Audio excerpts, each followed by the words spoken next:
On today's big board, Rotten Tomatoes spoke out against movie review sites Rotten Tomatoes. Now, some studios are finding new ways to get around a rotten rating, and Rotten Tomatoes, and more specifically the tomato meter, has been responsible for making or breaking films and becoming maybe the most recognizable symbol in film criticism. And big studios are more desperate than ever to sabotage it. And I'd like to talk about that today. Let's all go to the lobby. Let's all go to the Rotten Tomatoes has grown a lot from its start. Back in the day, everyone used to go to Siskel and Ebert and maybe Leonard Maltin to see if a movie was good. But now, one tomato meter stands above them all. There's no denying Rotten Tomatoes' influence. Around a third of the public say they check Rotten Tomatoes before seeing a movie. Google any movie or TV show and you'll see its tomato meter on the front page. The Ringer also discovered that on a whole, Rotten Tomatoes scores do share a connection with profit margins, especially on the ends of the extremes. And if you've seen a movie ad in the past 8 years, you've no doubt seen how much they love to share that certified fresh graphic. Are you ready? And now it's certified fresh at 95%. Wonderful day! And it's certified fresh. In the same way, Siskel and Ebert's thumbs up or thumbs down was meant to quickly tell you if a movie was worth seeing or not, Rotten Tomatoes sorts the films into fresh or rotten. To me, Rotten Tomatoes is a good indicator if something's going to be worth seeing. There are still times I'll go see a movie even if the score is low, sometimes on purpose. It's not the end-all authority on film criticism, but it's usually a good indicator if a movie's gonna be good or bad. If there's a weekend with a bunch of good-looking movies out, I'll usually check Rotten Tomatoes to see which one I should go see. Or if I'm feeling on the fence about a film, I'll check Rotten Tomatoes to decide for me. Film studios in Hollywood have started to notice its influence too. Rotten Tomato scores are apparently the first thing many producers look at before hiring a director, especially if they haven't proven box office success yet. Rotten Tomato scores can literally make or break careers. But just because big studios have noticed its influence doesn't necessarily mean they like it. Hollywood Reporter's Mia Gallupo summed it up perfectly by saying the industry has a love-hate, but mostly hate relationship with the review aggregator. Rotten Tomatoes is obviously meant for the consumer and not the studios, and boy do big studios hate that. Brett Ratner, owner of Rat Pack Entertainment, said Rotten Tomatoes is the worst thing in our movie culture today and the destruction of our business. One giant film studio CEO told a New York Times reporter that he was making it his mission to destroy the site. And Martin Scorsese's clearly not a big fan of it either. Studios and especially marketing departments have set up a few strategies over the years to try to best cheat the system, and I like to share the big three with you. The first trick PR and film publicists use is to simply cherry pick who gets to see your movie. You've probably seen a tomato meter up before the movie is before. This comes from when studios will screen the movie anywhere from a week to 2 months in advance to a very select group of people. These people then usually write reviews or go out and talk about it, or in one way or another drum up hype for the movie. But first you have to ask yourself, who's getting into these pre-screenings? You probably think the most prestigious critics out there, probably from the most well-known media outlets, but no. In some cases, big studios are happy to put those guys on the not welcome list. Don't get me wrong, they still more often than not get into pre-screenings, but so do some pretty bizarre invitees that get brought in along the way. See, this is where the trick comes in. Studios will search for the writers and publicists that they believe for one reason or another are most likely to give good reviews. All these sheep are then given the red carpet treatment, where filmmakers coddle up to them for good press. As such, you get a lot of pre-screening tomato meters that are weirdly high. This seems to work for a while. The problem is when the film actually gets released, all the critics that you barred now get to see your film and suddenly you get a check of reality. I remember being so excited for the Pet Sematary movie. And when I saw that early Rotten Tomatoes score, it was all the validation I needed. But then I saw it and I thought, what the hell? Where was that great movie I was promised? So you go back to the website and wait, what the fuck? But if a movie's so bad that even the studio knows it sucks, just bar in your reviews outright. No pre-screenings. Sony did this for the Emoji Movie, a film that they flat out knew was a train wreck. So what do? Just not screen it at all. Keep away any bad publicity for as long as you can. There's no way to put a good spin on that tomato meter. The Emoji Movie just bagged a hefty $24.5 million opening weekend, despite a tomato meter rating hovering around a dismal 7%. Wait, what? How? Well, Sony marketers cleverly embargoed all reviews until just hours before the movie actually opened. So that awful rating posted so late it couldn't destroy opening weekend. This has become a science for big studios who have even hired companies to help put their finger on the scale as much as possible. MarketCast is a marketing agency that has worked with all of these big names. And what is it they do?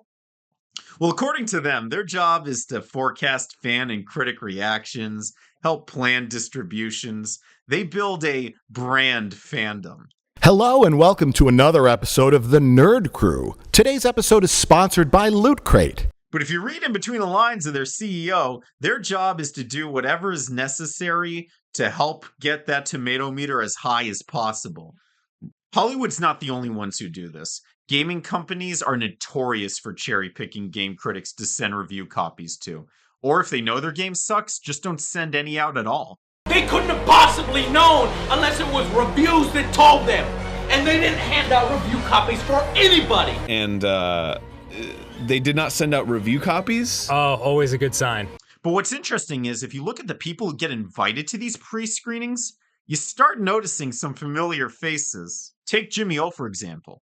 I've never heard of him either, but boy does he sure seem to get into a whole lot of pre-screenings and seems to love every movie he watches. It's a little weird seeing his name in the same pre-screening review pool as The Atlantic and The Washington Post. Keep in mind, I'm not saying that he's paid to review these films. What I am saying is that the way he reviews these films, he might as well be.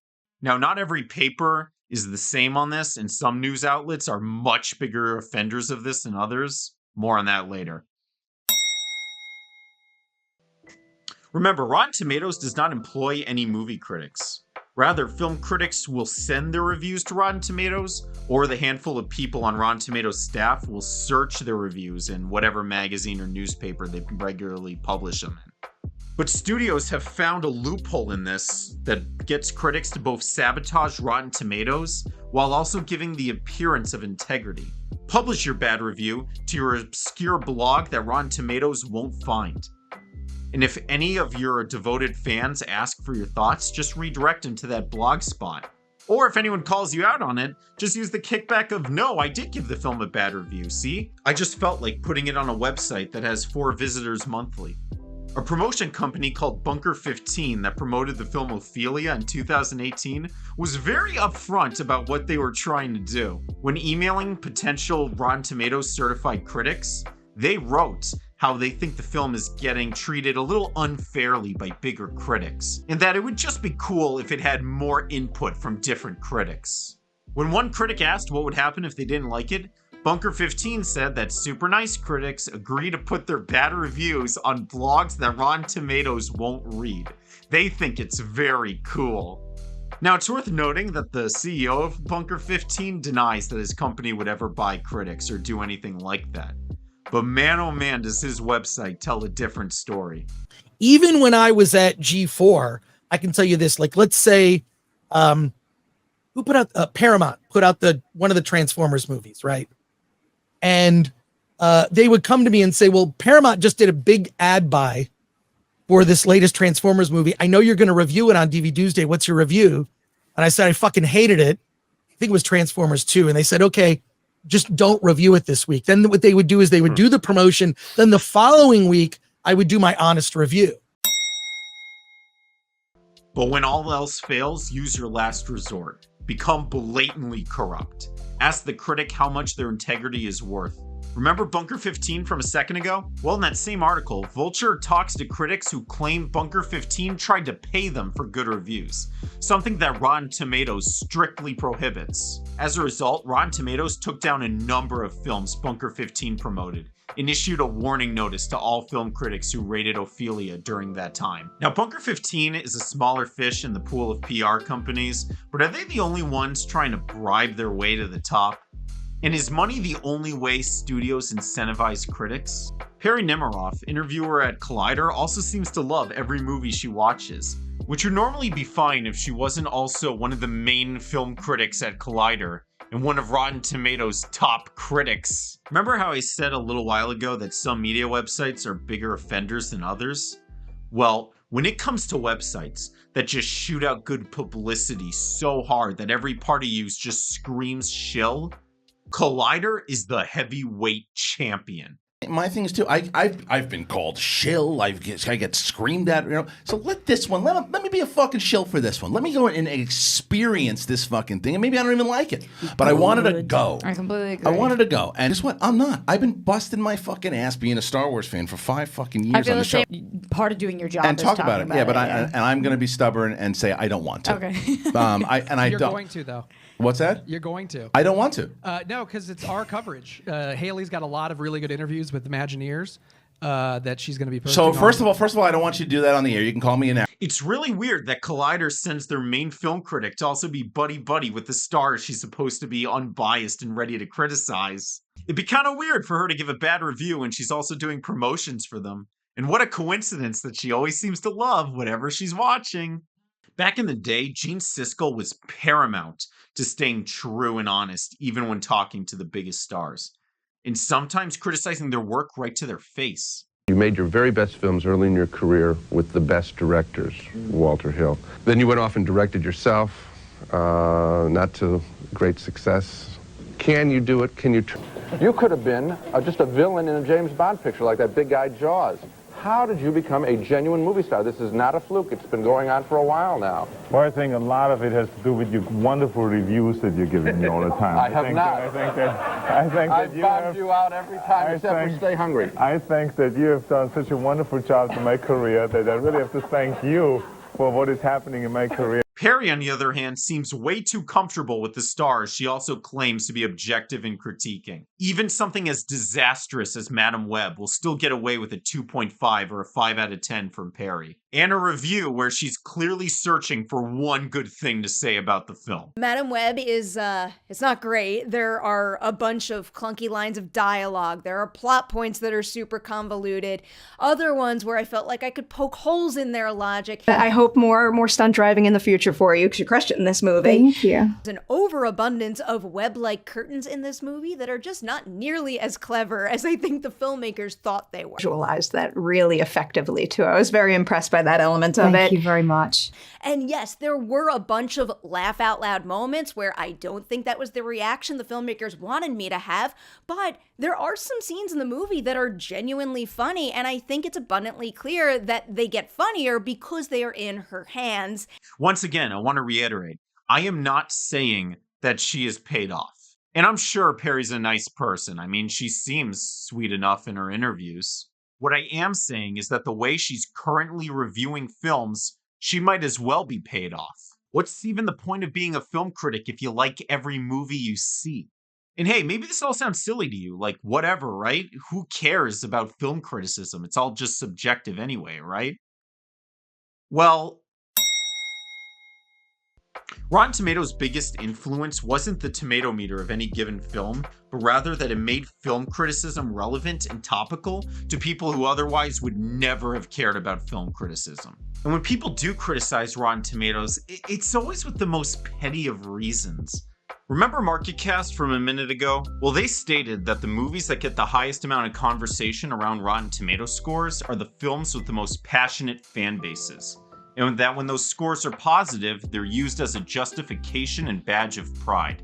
And when they're bad, it usually opens up a whole bunch of debate and complaints. And boy, were they not kidding. Rotten Tomatoes acts in direct contrast to the narrative many studios want to push, which is that film criticism doesn't matter. Everyone's got preferences. It's actually become part of the strategy big studios have for movies that receive poorly, that the film critics just don't get it. This film was made for the fans. Probably not going to do a video for this one based off of what I've heard, since I do try to keep it mostly about film celebration on this channel. Having seen the film, I'm going to tell you that this is not a movie review of Madam Web. I am not about bashing filmmakers, artists. I know how hard it is to make a movie. I do not know how hard it is to make a movie under the studio system. You know, some of the criticism is so over the top vitriolic that the fans recognize that there seems to be something else going on, and they want the opportunity to see the movie and ring in on the movie and not be dictated to how they should feel about it. And the movie's good. The movie has a great heart, and the movie's made for the fans. Rotten Tomatoes, on the other hand, promotes a culture about thinking critically about film. The creation of the tomato meter definitively states that there's good cinema and bad cinema. And critics and audiences disagreeing is not a fault in the system. It's actually proof that the system's working properly. If you see critics and audiences disagreeing on a topic, don't you think, man, I want to go see that for myself to decide? It's just a real shame to see an article showing how desperate Hollywood is to sabotage Rotten Tomatoes, and then to watch morons who clearly didn't read the article saying that professional critics are in bed with giant studios. I can just read you a little bit of the article because it's a very lengthy one. I don't know, like they really need copy editors to trim them down a little bit. But anyway, and it really just seems to have exposed the entire reviewing industry, really, on sites like that, aggregator sites, as just an absolute sham. If Critical Drinker had actually read the article, he would have known that it wasn't even big-name critics from big publications who were even being accused of getting paid to review these movies. Literally, one of the critics was Cole Smithy, Chris Chan's half-brother. Man, those Chan brothers really get themselves into some wacky situations, huh? Scientists have been doing a whole lot of research recently, and the data is in. Some movies are just bad and were made by people who were just looking to make a quick buck and didn't really give a shit about the movie. And it's really frustrating to see so many huge YouTubers playing into these shitty criticisms, like Henry from The Closer Look. Now it fully delivers on the expectations those folks had going in, with fun set pieces, a few alright jokes, a very good animation to give credit, and tons of callbacks to the original games that really get that nostalgia flowing. That's why audiences loved this one so much. It's easy to see that 98% audience rating Mario got and think, wow, 98% of the entire film-going public loved this one? Like, how detached from reality do critics have to be to disagree with nearly 100% of the population like that? There is a massive flaw in that question. It's not 98% of people who liked the film, it's 98% of the film's target audience that did. It just so happened the movie did a perfect job at capturing and catering for that target audience. Well, it's a good thing the website displays both of them, huh, dude? Also, what I think is another really important reason why critics can disagree so fervently with audiences is because critics see so many films, they are hypersensitive to hackneyed things. Meaning if there's a cliche or a slightly overdone trope, most audience members won't care that much because they only see 4 movies a year in the cinema anyway, and they haven't had the exposure to that cliche or trope enough to make them not enjoy it. Meanwhile, when you have critics who watch multiple films every week, they're naturally going to care way more about that sort of stuff. What this means is within critic circles, you will find there is a considerably higher appetite for novelty than there is with general audiences. It almost seems like he's complaining that film critics care too much about films. Henry, I got a feeling that if you're the type of person who doesn't care about the quality of the Mario movie, you're probably not going to go to a film critic website to begin with. Maybe I'm the bold one, but I generally like it when movies are about things and have thought put into them and aren't just made for sheep-like people who will like the movie regardless. Now, I know this video has been hella critical, and I'd hate to end it on such a note. Please do not think of Rotten Tomatoes as a corrupt website. This is overall a really good website that's gotten a weirdly bizarre rep because too many people look at film reviews only to validate their own opinions, and from outside groups trying to control its influence. It's not Rotten Tomatoes' fault that there's seemingly a few plants in its crowd, and that studios have hired entire teams to find out how best to manipulate it. So to prove that the critics I just talked about are the exception and not the rule, I thought I'd go over some things to keep in mind when thinking about professional critics. Remember when I showed earlier that Disney barred LA Times from pre-screenings? Well, there's a second half to that story, which is that the rest of professional critics boycotted Disney until they let them back in, which they got less than a week later. If professional critics were really the shills Critical Drinker says they are, it feels weird that they would be standing up to entertainment's biggest company like this. And while yes, many pre-screenings of movies start off incredibly high, The actual reviews, when they're fully released, become pretty well balanced, which proves that critics do have their own autonomy, even if big studios are trying to attack it. And since I know some people are going to comment on it, yes, audience scores randomly disappearing is concerning and worth calling out. But something that easily could have been a glitch that got resolved in an hour is not worthy of discrediting an entire website. And it certainly doesn't discredit any of the critics featured on that website. So I'd like to take the time to talk quickly about some critics I admire, all of which I only discovered through Rotten Tomatoes. AA Dowd seems to be the only one at IGN brave enough to give out bad reviews. And IGN is usually a website notorious for loving to give out nothing lower than a 7. He's also the only film critic I've seen that can write one-liners that don't make me cringe. Amy Nicholson is a critic who's written for all of these papers, and I'm always blown away by how she manages to notice everything. Even movies I've seen twice, she still manages to pick out details that went by me. She also, like all good critics, is not afraid to give a bad review. Peter Travers of Rolling Stone and People magazine is still as legendary a critic as ever before. He's also got some of the most iconic interviews on the internet. Get on some pills. Get real weird. What is the thing that you would watch when you have a minute off and you're renting a movie or Netflixing a movie or something? What do you watch? Movies? Yeah. I see everything. Everything. Everything? Oh, yeah. So you can just take That's over my my favorite job. thing. Sure. Perfect. Can we do that for a week? Yes. It's a Not with deal. those I'll fit it curtains, into- though. Not with those curtains. Dana Stevens is the film critic at Slate, and I really don't hear enough praise for how good she is.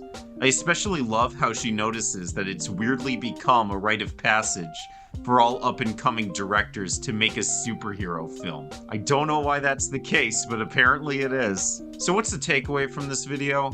Well, just take film criticism seriously.